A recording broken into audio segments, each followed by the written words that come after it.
Sir हम डूब जाते हैं क्लास में हम। अच्छा अच्छा, हाँ ठीक है। आप लोग पढ़ने में डूब जाते हैं तो मैं पढ़ाने में डूब जाता हूँ, ठीक है, इसीलिए मुझे भी याद नहीं रहता। अब देखिए इसमें क्या करना है, बार बार राम नाम लोगे, ठीक है, वो अच्छी बात है, राम नाम लेना चाहिए, परंतु राम की जगह पर मैं अभिराम कर दो, बलराम कर दो, या कृष्ण कर दो, या आप कुछ भी कर दो, नाम चेंज करते रहो। अगर आप देखिए एक बार आपने राम नाम लिया, रामः रामम रामेण रामाय रामात रामस्य रामे हे राम, हाँ, अभिनंदना अभिनंदनम अभिनंदनेन अभिनंदनाय अभिनंदनात् अभिनंदनस्य अभिनंदने हे अभिनंदन। ऐसे ही कृष्ण कृष्णम कृष्णेन कृष्णाय कृष्णात् कृष्णस्य कृष्णे हे कृष्ण।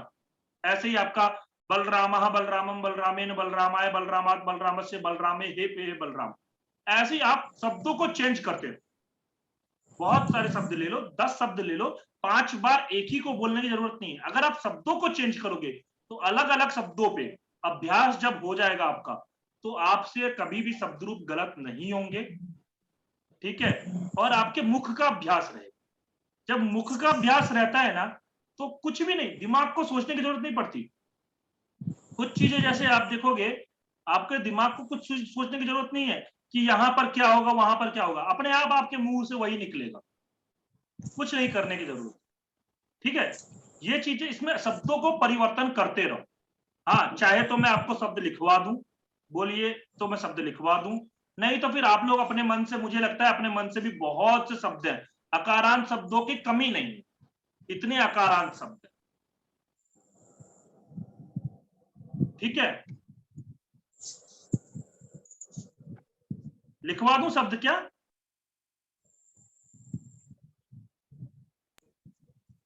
नहीं सर, हम इसमें से रूप चंद्रिका से नोट कर लेंगे। नहीं, मेरे रूप को लगता है चंद्रिका से, सबके रूप चंद्रिका से नोट करना तो ठीक है, बाकी अपने मन से भी बना सकते हो। जैसे आप, आपके घर के पास में कोई मान लीजिए ऐश्वर्य नाम का लड़का, अब ऐश्वर्य शब्द का थोड़ा सा कठिन हो जाएगा, ऐश्वर्य, ऐश्वर्यम, ऐश्वर्येन, ऐश्वर्याय, ऐश्वर्या, ऐश्वर्यात, ऐश्वर्यस्य, ऐश्वर्यान, ऐश्वर्ये हे ऐश्वर्य। अब देखिए बोलने में ऐसी कठिन कठिन शब्द लो, मैं तो जब होता था, मैं पढ़ाता था तो मैं ऐसे ऐसे नाम देता था, घटोत्कच। अब बोलो घटोत्कच का कौन बोलेगा? वंदना सर जी राम का बोल, भी भूल जाएंगे हम। हाँ नहीं, वंदना जी घटोत्कच का एक बार बोलिए, आप बोलिए। घटोत्कचः घटो जल्दी जल्दी बोलिए, जल्दी जल्दी। नहीं हो पाएगा फिर। नहीं नहीं, बोलिए बोलिए सर बोलिए। घटोत्कच, हम्म, घटोत्कचस्य घटो असर नहीं होगा। घटोत्कच में फंस जा रहा है।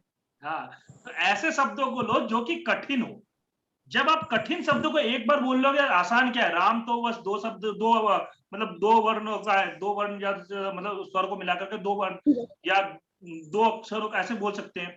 तो इसमें क्या है आपका, घटोत्कच शब्द लिया, हाँ, बर्बरीक शब्द लिया, ऐसे ऐसे शब्द लो, हाँ, लक्ष्मण शब्द लिया, तो मतलब जो कठिन कठिन हो ऐसे शब्द लोगे ना, तब आपको शब्दों को करने के बाद में आपका कहीं कठिनाई नहीं होगी। जैसे मैं बोलता लक्ष्मण हूँ हार्ड नहीं है। घट, गुरुजी मुंह ही टेढ़ा हो जाएगा। हाँ तो मुंह टेढ़ा हो जाएगा, मुंह टेढ़ा ऐसे नहीं होता है, हाँ, कोई ऐसा नहीं हुआ। हाँ, घटोत्कचः घटोत्कचम घटोत्कचेन घटोत्कचाय घटोत्कचात् घटोत्कचस्य घटोत्कचे हे घटोत्कचः हे घटोत्कच। ये तो आपने बहुत बार अभ्यास किया होगा, इसलिए इतने इजली बोल लेते हैं आप। हाँ नहीं, तो वही तो बात है ना, आप लोग भी जब कल हम अभ्यास लोग भी करो, बोल लेंगे सर। हाँ, तो अभ्यास करने की जरूरत है, ठीक है। जी ऐसे एक वचन स्तंभ का अलग अभ्यास करो, द्विवचन स्तंभ कोई कठिन नहीं है, घटोत्कचौ घटोत्कचौ, घटोत्कचाभ्याम घटोत्कचाभ्याम घटोत्कचाभ्याम, घटोत्कचयो घटोत्कचयो हे घटोत्कचो। द्विवचन स्तंभ में तीन एग्जाम बातें में आता ध्यान है क्या रखो। गुरुजी? क्या? एग्जाम में आता है क्या ये क्या घटोत्कच घटोत्कच शब्द? का नहीं, रूप का रूप आते हैं ना, तो रूप में कोई भी शब्द दे सकता है, कोई जरूरी नहीं है आपसे, तो इसलिए बोल रहा हूं मैं, ठीक है। अब इसके और बाद हम गुरुजी लोग आते, इंग्लिश का भी क्या क्या? सर। हाँ हाँ बोलिए। सर मैं बोलूं? हाँ हाँ बोलिए। सर मैं कह रही थी जैसे ये राम वगैरह है जो जो सर सरल है वो तो ठीक है करवा ही रहे हैं, लेकिन जो सर यूनिक वन है ना उसको थोड़ा करवा दीजिए सर, वो हम लोगों हाँ के लिए हाँ सबसे बिल्कुल बेस्ट बिल्कुल, रहेगा। मैं यूनिक वन करा रहा हूँ। यूनिक वन एग्जाम की जी दृष्टि से भी जाऊंगा और सामान्य व्यवहारिक दृष्टि से भी रहूंगा, दोनों चीज है। जी सर। हाँ, आप ठीक। उसके लिए अब देखिए, अकारांत हो गया शब्द, अकारांत के बाद में इकारांत शब्द लेते हैं। इकारांत हरि शब्द से बहुत बार एग्जाम में प्रश्न पूछा जाता है, हरि शब्द का एक वचन द्विवचन ऐसे करके। तो हरि शब्द यहां पर दिख रहा होगा आपको, ये थोड़ा सा रुको, मैं छोटा करता हूं। हाँ, अब देखिएगा, ये देखिए प्रथमा और द्वितीय विभक्ति इस साइड में है, तृतीया चतुर्थी ऊपर में है, अलग पेज पे है। तो हरि शब्द का एक वचन स्तंभ बोलना है। एक वचन स्तंभ कौन बोलेगा? प्रीति जी आप ही बोलिए, एक वचन स्तंभ हरि शब्द का। हरि हरिम हरिणा हरिये हरे हरे हरौ हे हरे। हाँ, अब देखिए, हरि हरिम। एक मिनट मैं आपको बताऊं, इसमें एक बात आपने नोटिस की, जो पंचमी और षष्ठी विभक्ति है उसमें इकारांत शब्दों में सब जगह सेम। तो अगर आपसे मान लीजिए पूछ लिया जाए कि पंचमी विभक्ति ये है तो षष्ठी विभक्ति क्या होगी, तो एक ही समान होता है। पंचमी और षष्ठी विभक्ति एक समान होता है एक वचन स्तंभ में, ठीक है। यहां पर ही नहीं, आगे चल के उकारांत में भी एक समान होगा, व्यंजनांत शब्दों में भी एक समान होगा। तो इसमें एक समान है पंचमी और षष्ठी विभक्ति, ठीक है। अब इसमें हरि ही, हरिम, हरिणा, हरये, चतुर्थी विभक्ति ज्यादातर एग्जाम के अंदर चतुर्थी विभक्ति का पूछते हैं। हरि शब्द का चतुर्थी विभक्ति एक वचन क्या बने और सप्तमी विभक्ति एक वचन क्या बने। तो अब इसमें क्या करना है आपको, हरि की जगह पर कवि ले लो, कवि ही, कविम, कविना, कवये, कव्ये, कवे है, कवो हे कवे। अग्नि ले लो, अग्नि ही, अग्निम, अग्निना, अग्नये, अग्ने है, अग्ने है, अग्नौ हे अग्ने। गिरि ही ले लो, गिरि ही, गिरिम, गिरिना, गिरये, गिरे है, गिरे है, गिरौ हे गिरे। ऐसे करके आप जब 5-10 शब्दों का अभ्यास कर लोगे तब आपको कहीं पे भी कंफ्यूजन नहीं रहेगी इकारांत शब्दों का, ठीक है। इकारांत शब्द कोई भी दे देगा तो वो कंफ्यूजन नहीं रहेगा। ऐसे ही द्विवचन स्तंभ का ज्यादा अभ्यास करने की जरूरत नहीं है, एक बार दो बार अभ्यास किया पर्याप्त है। हरि हरि, यहाँ पे दीर्घ ही हो जाता है, हरि हरि, हरिभ्याम हरिभ्याम हरिभ्याम, हरयो हो हे हरि,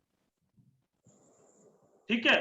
बहुवचन स्तंभ का थोड़ा ज्यादा अभ्यास करना पड़ता है क्योंकि बहुवचन स्तंभ और एक वचन स्तंभ यही दो स्तंभ होते हैं जो कि इंपोर्टेंट होते हैं। हरयः, हरीन, हरि भी, और यहां पर भी देखिए पंचमी, चतुर्थी और पंचमी समान है। हरिभ्यः हरिभ्यः, हरिणाम हरिषु हे हरय। आ रहा है समझ में? जी सर। ऐसे ही आप 5-10 शब्दों का अभ्यास करो, वहां बहुत अच्छा हो जाएगा। अभ्यास लेकिन जरूरी है, घर पे भी रहते हो अभ्यास करो। अब देखिए इसमें क्या हुआ, हमारे राम शब्द रूप तो हो गए, उसके बाद सर्वनाम शब्द में कुछ छोड़ रहा हूं। हाँ, सर्वनाम शब्दों को मैं एक साथ करा दूंगा। इसके बाद हमने अकारांत शब्द देख लिया, आकारांत शब्द भी है। इकारांत शब्द से पहले आकारांत शब्द बहुत बार एग्जाम में पूछ लिया जाता है, जो विश्वपा शब्द या गोपा शब्द, ठीक है। गोपा, विश्वपा, सोमपा, इन सब विश्वपा शब्द से बहुत बार एग्जाम में पूछा जाता है। और डीएसएसबी में भी पिछली बार 2017 का जो पेपर हुआ, 2018 में जो पेपर हुआ था उसमें पूछा गया था विश्वपा शब्द से, पंथा शब्द से, इन सब शब्दों से एग्जाम में पूछा जाता, ठीक है। तो इसका एक वचन स्तंभ ऐसे अभ्यास करिए, विश्वपा, विश्वपा में विसर्ग नहीं होगा, ठीक है। विश्वपा, विश्वपाम, विश्वपा, हाँ, विश्वपा, विश्वपे, विश्वपः, विश्वपः, विश्वपी, विश्वपा, ऐसे, ठीक है। यहां पर क्या करना है आपको, देखिए पंचमी और षष्ठी विभक्ति एक समान है, विश्वपः विश्वपः दिख रहा है, पंचमी और षष्ठी विभक्ति एक समान। तो इसको ऐसे आप अभ्यास कर सकते हो, एक वचन स्तंभ बोलना है तो एक बार बोलिए, कौन बोलेगा ये?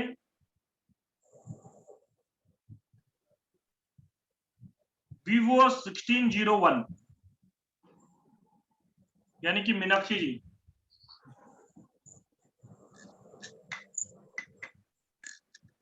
हरिओम।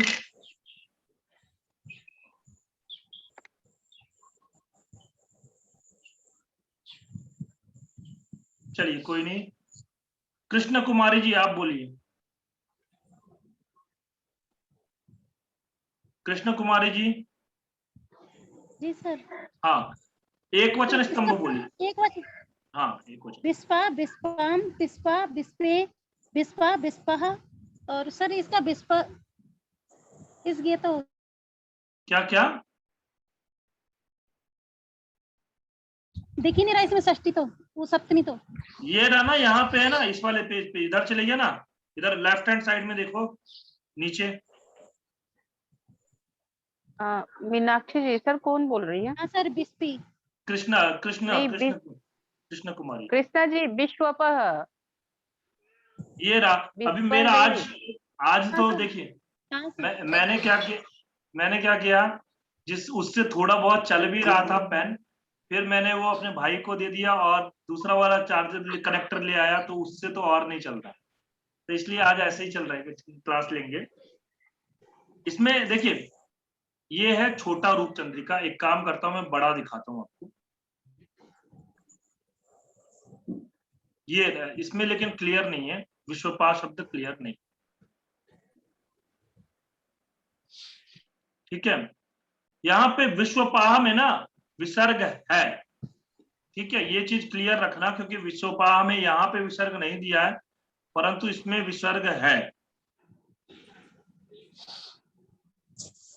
तभी ये बाद में विसर्ग, जिसने भी लगाया वो बाद में विसर्ग लगाया ना। विश्वपाह, विश्वपाम, विश्वपा, विश्वपे, विश्वपह, विश्वपह, विश्वपी, हे विश्वपाह, ऐसा। हे विश्वपाह। द्विवचन स्तंभ विश्वपौ, विश्वपौ, विश्वपाभ्याम, विश्वपाभ्याम, विश्वपाभ्याम, विश्वपोह, विश्वपोह, हे विश्वपौ। बहुवचन स्तंभ विश्वपाह, विश्वपह, विश्वपह, विश्वपाभी, विश्वपाभ्यः, विश्वपाभ्य, विश्वपासाम व विश्वपाम, विश्वपासु, हे विश्वपाह। देखिए एक चीज आपको और क्लियर करूं, जब आप आगे चलेंगे ना, आगे और बढ़ेंगे हम लोग, तब एक बात ध्यान रखिएगा, जैसे यहाँ पे एक वचन स्तंभ में क्या बनता है? विश्वपह। पंचमी विभक्ति में, पंचमी विभक्ति में एक वचन स्तंभ में यहाँ पे विश्वपह है, षष्ठी विभक्ति में भी विश्वपह है, और द्वितीय विभक्ति बहुवचन में भी विश्वपह है, यानी कि विश्वपह रूप 3 जगहों पर बनता है, ठीक है, 3 जगहों पर विश्वपह रूप बनेगा। और आगे चल के जब हम हलंत शब्द पढ़ेंगे उसमें भी 3 जगह पर समान रूप बनते हैं, एक वचन स्तंभ में 2 जगहों पर, और बहुवचन स्तंभ में वो वही रूप एक, मतलब द्वितीय विभक्ति बहुवचन में बनता है, ठीक है। तो एक बार एक काम करिए, कौन ये पूरा रूप बोलेगा? प्यारे लाल जी। जी महोदय।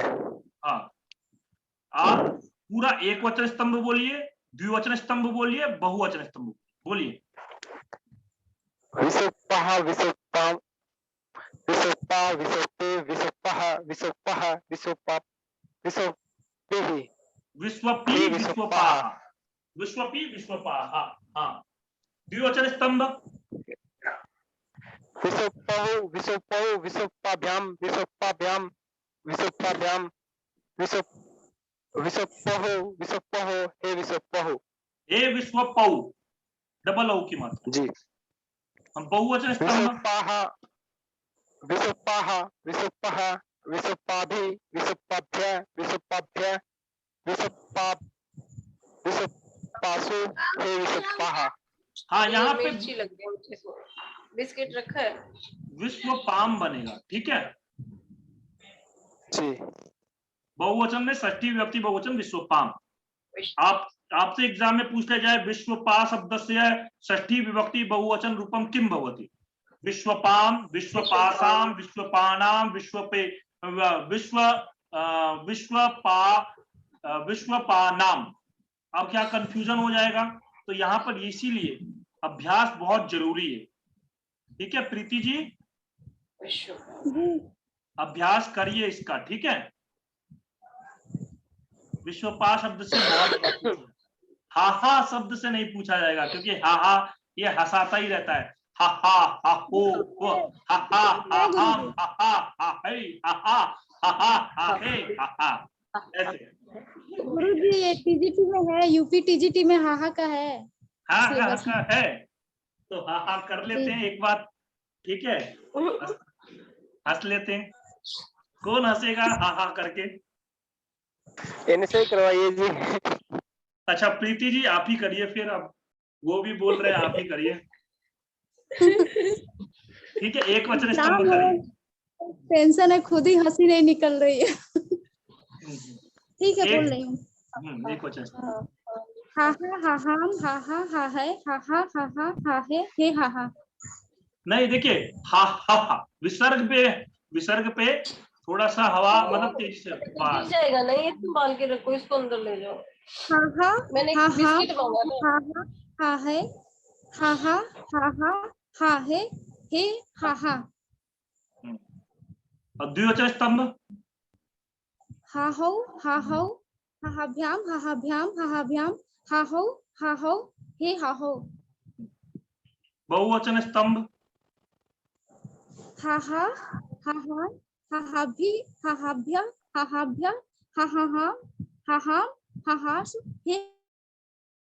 हे हा हा, ऐसा। तो ये हा हा हा हा अगर आप घर में किसी के सामने सुना रहे होगे ना, तो वो कहेगा ये क्या हो गया, ये पागल हो गए, ये हा हा हा कर रहे हैं, ठीक है। तो लेकिन ऐसा है, एक वचन स्तंभ, द्विवचन स्तंभ, बहुवचन स्तंभ में इसमें याद रखने की चीजें देखो क्या, हा हा एक वचन में भी होता है हा हा, और बहुवचन में भी होता है हा हा। आपसे एग्जाम में पूछ लिया जाए कि ऐसे दे करके, और यहां पर देखो क्या है, हा हा एक वचन में भी है, प्रथमा विभक्ति एक वचन, पंचमी विभक्ति एक वचन, षष्ठी विभक्ति एक वचन, और प्रथमा विभक्ति बहुवचन। 4 जगहों पर हा हा रूप बन रहा है। संबोधन तो चलो, संबोधन भी हाँ एग्जाम में संबोधन भी पूछा जाता है, यानी कि 5 जगहों पर आपका रूप बन रहा है एक जैसा ही।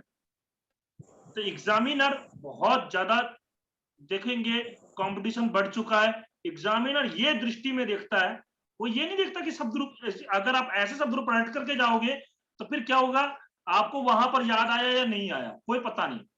परंतु अगर दिमाग में एक चीज बैठा के रखा है, 5 जगहों पर हमारा हा हा बनता है, एग्जामिनर ने क्या क्या है जगह बन सर रहा 6 है। जगहों पे अठा कहां से आ गया? अच्छा संबोधन संबोधन बहुवचन, में 2 बार। हाँ संबोधन बहुवचन भी, तो मतलब 6 जगहों पर रूप बन रहे हैं। अब एग्जामिनर क्या करेगा आपसे, मान लीजिए हा हा शब्द, हा हा इति रूपम कुत्र कुत्र भवति, प्रथमा विभक्ति बहुवचने, पंचमी विभक्ति एक वचने, षष्ठी विभक्ति एक वचने, या सर्वेषु स्थानेषु। अब कंफ्यूजन में फंस गए, प्रथमा विभक्ति बहुवचन बनेगा या नहीं बनेगा, यहां पे ये चीज रहता है। पंचमी और षष्ठी में तो चलो बनता ही है, समान ही होता है, लेकिन प्रथमा विभक्ति बहुवचन बनेगा या नहीं बनेगा, अगर आपके दिमाग में क्लियरिटी नहीं है तो आप कंफ्यूजन में होगे वहां पे। एग्जामिनर अगर पेपर बनाता है तो वो ये सब चीज सोच करके पेपर बनाता है, क्योंकि अभी कंपटीशन बहुत बढ़ चुका है और सब लोग शब्द रूप तो सब लोग याद करके जाते हैं, तो इसलिए हमें इस दृष्टि का भी ध्यान रखना पड़ेगा, ठीक है। आया समझ में? हरिओम। जी गुरु जी महोदय, जी गुरु जी। हरि शब्द का हम लोग देख चुके थे, हरि ही, हरिम, हरिना, हरे, हरे है, हरे है, हरो हे हरे। हाँ हरि हरि हरिभ्याम हरिभ्याम हरिभ्याम, हरियो हो हे हरि।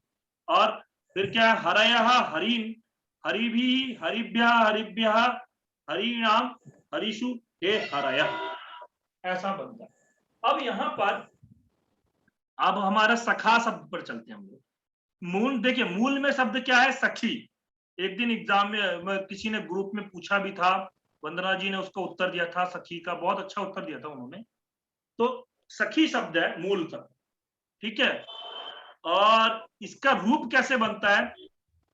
सखा, सखायम, सख्या, सख्ये, सख्यु, सख्यु, सख्यो, हे सखे, ठीक है। सखा, सखायम, सख्या, सख्ये, सख्यु, सख्यु, सख्यो, हे सखे, ठीक। द्विवचन स्तंभ सखायो, सखायो, सखीभ्याम, सखीभ्याम, सखीभ्याम, सख्यो, सख्यो, हे सखायो। बहुवचन स्तंभ सखायः, सखीन, सखीभी, सखीभ्या, सखीभ्या, सखीनाम, सखीसु, हे सखाया। ऐसे करके आपको पढ़ना है, ठीक है। यदि 5-5 बार पढ़ लिया तो मुझे लगता है कहीं कोई कंफ्यूजन नहीं रहेगा। इसमें गुरुजी संबोधन में, हाँ, संबोधन, संबोधन एक वचन में हे सखे बनेगा, ठीक है, और द्विवचन और बहुवचन समान होता है। सखी और हरि एक जैसा क्यों नहीं बन रहा? सखी और हरि एक जैसा नहीं बन रहा, यही तो बात होती है। देखिए, हरि शब्द के जैसे बहुत सारे शब्द हैं, हाँ, परंतु सखी शब्द जो है वो कुछ अलग है। यू स्त्राख्यो, मतलब वो बोलते हैं ना, शेषो घ्या सखी, घी संज्ञा होता है केवल सखी शब्द को छोड़ करके। जिनकी घी संज्ञा होती है वो आपके हरि की तरह बनेंगे, परंतु सखी को छोड़ करके बाकी सारे इकारांत शब्दों की घी संज्ञा होती है, ठीक है। नीतू जी,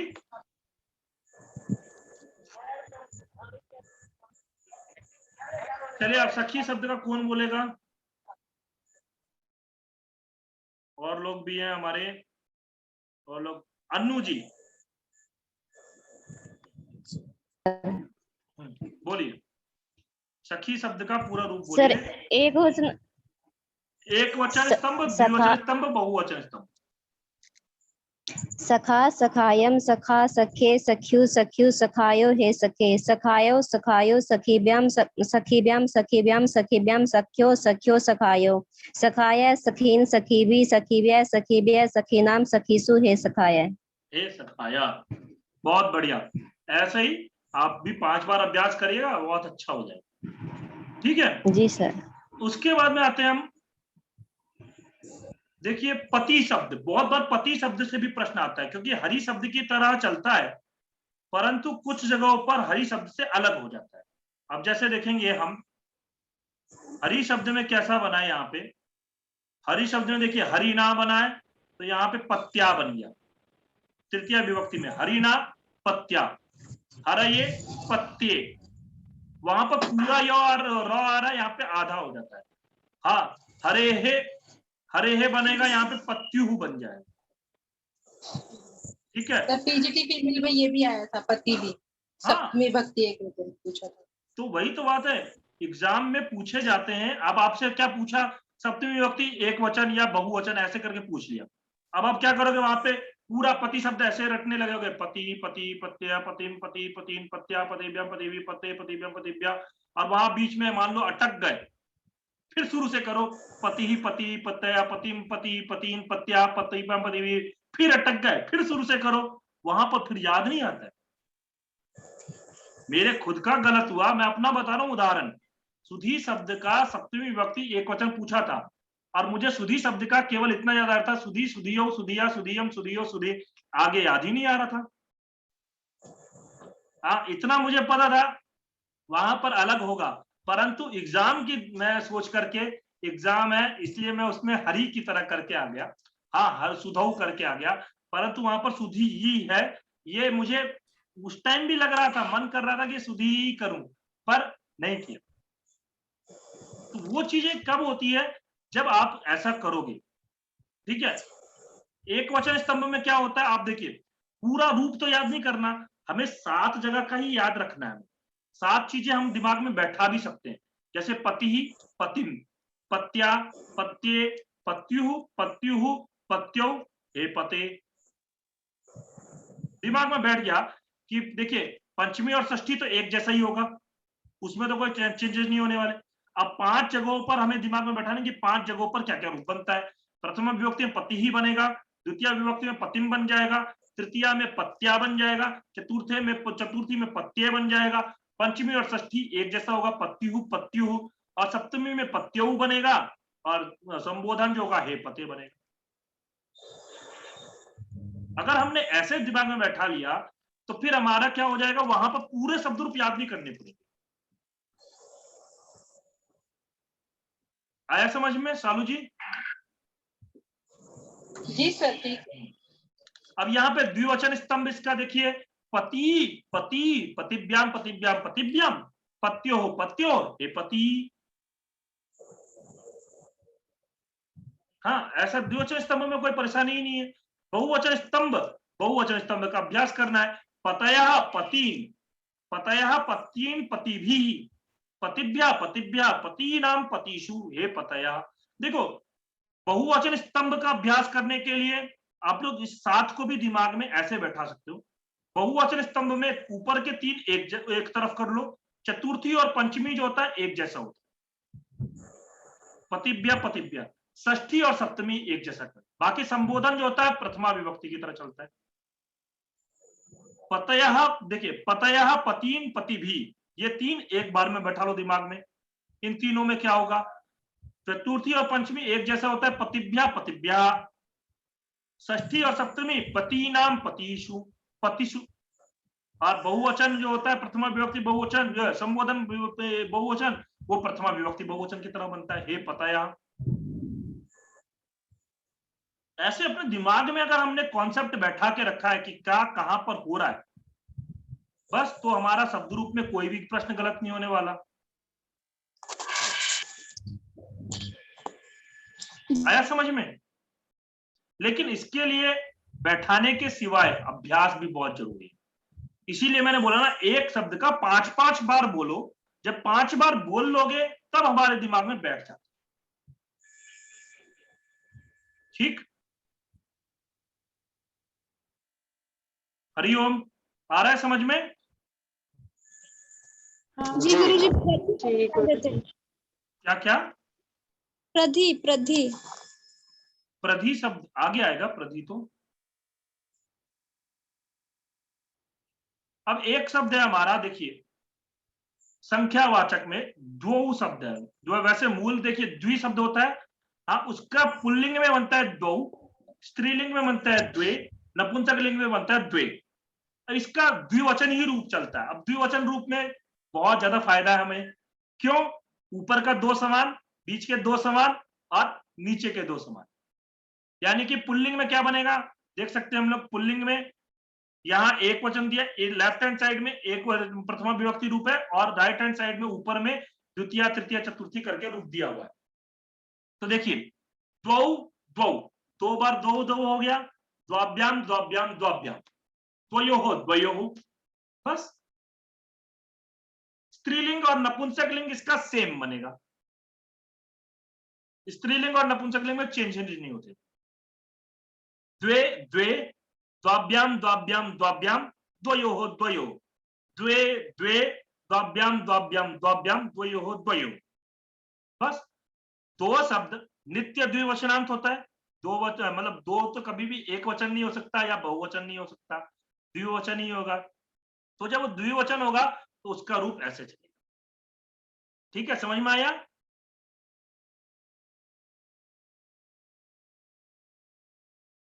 हरिओम, आ रहा है समझ में? जी। अब पपी शब्द का अर्थ क्या? इकारांत शब्द है। इकारांत मतलब दीर्घ इकारांत। ये शब्द बहुत कम मिलते हैं, बहुत कम। अब देखिए पपी शब्द का रूप कैसे बनता है? पपी पपिम, पप्या पप्ये पप्यः पप्यः, पपी हे पपी।